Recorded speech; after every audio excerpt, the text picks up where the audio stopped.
नमस्कार शेतकरी मित्रांनो, ग्रीन गोल्ड हायटेक नर्सरी या युट्यूब चॅनलवर आपलं सहर्ष स्वागत आहे। तर मित्रांनो, आपण शेवंती लागवडीसाठी सिरीज बनवलेली आहे।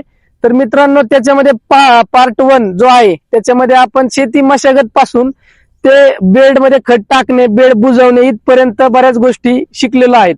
तर ज्या कोणी शेतकरी बांधवांनी आपला पहिला पार्ट पाहिलेला नाहीये त्यांनी तो पाहण्यासाठी आपल्या डिस्क्रिप्शन बॉक्स मध्ये लिंक दिलेली आहे, त्यावर क्लिक करून तो नक्की पहा। शेवंती लागवडीसाठी मार्गदर्शन या सिरीज मधील आपला आजचा पार्ट नंबर 2 आहे। तर यामध्ये आपण काय काय बऱ्याच गोष्टी शिकणार आहे मित्रांनो। त्यामध्ये आपण प्रमुख गोष्ट पाहणार आहे ते म्हणजे ड्रीप पांगवणे, ड्रीप किती MM चे वापरायचे, ड्रिपर मधील अंतर किती फूट हवा आहे आणि मल्चिंग किती मायक्रॉनचा वापरायचं हेही आपण या पार्ट मध्ये पाहणार आहोत। हा जो पाईप तुम्ही स्क्रीनवरती पाहत आहात हा पाईप 2 इंचीचा आहे। तुम्ही तुमच्या फ्लो नुसार तो पाईप चेंजही करू शकता, म्हणजे तुमचा जर फ्लो जास्त असेल तर तुम्ही 2.5 इंचीचा ही पाईप यूज करू शकता।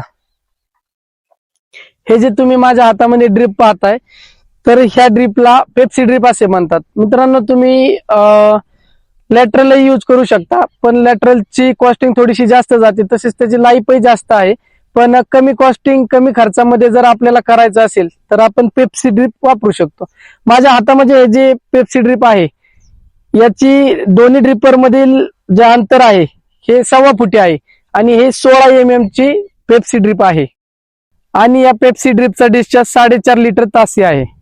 तुम्ही स्क्रीनवर पाहत आहात मित्रांनो, गिरमिटच्या साहाय्याने आपल्या पाईपला होल केलेला आहे आणि ते जे होल आहे हे 16 MM चं केलेलं आहे। तर मित्रांनो, ते 16 MM च का तर आपले जे पेप्सी ड्रिप आहे हे 16 MM चं असल्यामुळे त्याला जे असेंबली लागणार आहे कॉक, रबर, गिरमिट हे सगळं 16 MM चं वापरायचं। कॉक बसवल्यानंतर अशा पद्धतीने ड्रिप फिट केले जाते।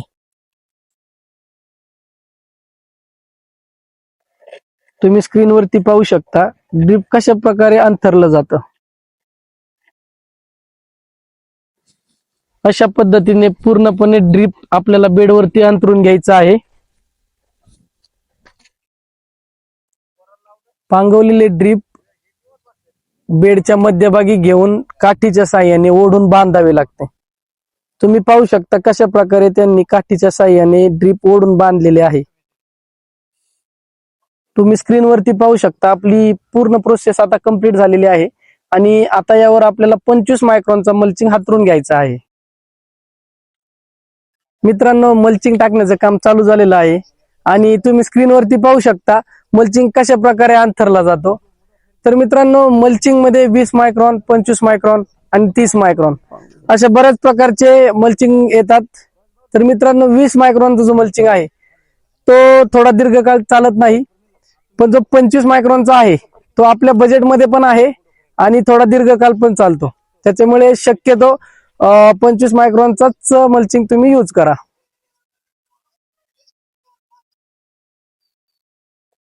अशा पद्धतीने मल्चिंग पूर्ण हातरून घ्यायचं आहे आणि त्यानंतर मित्रांनो आपलं शेत असं काही छानसं दिसू लागतं।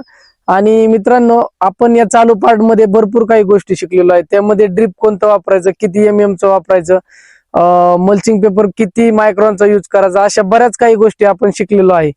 आणि आपण पुढील पार्ट मध्ये लागण कशी करायची, किती फुटावरती करायची, सिंगल लागण करायची, दुहेरी लागण करायची हे आपण पुढच्या पार्ट मध्ये सांगणार आहे। तसेच पुढच्या पार्ट मध्ये लाईट कशी जोडायची, किती फुटावरती बल आला पाहिजे, बल किती वॅटचा आहे, वायर किती MM ची वापरायची आहे हे आपण पुढच्या पार्ट मध्ये पाहणार आहोत। मित्रांनो, आपली माहिती आवडली असेल तर आपल्या चॅनलला सबस्क्राईब आणि लाईक करायला विसरू नका। धन्यवाद।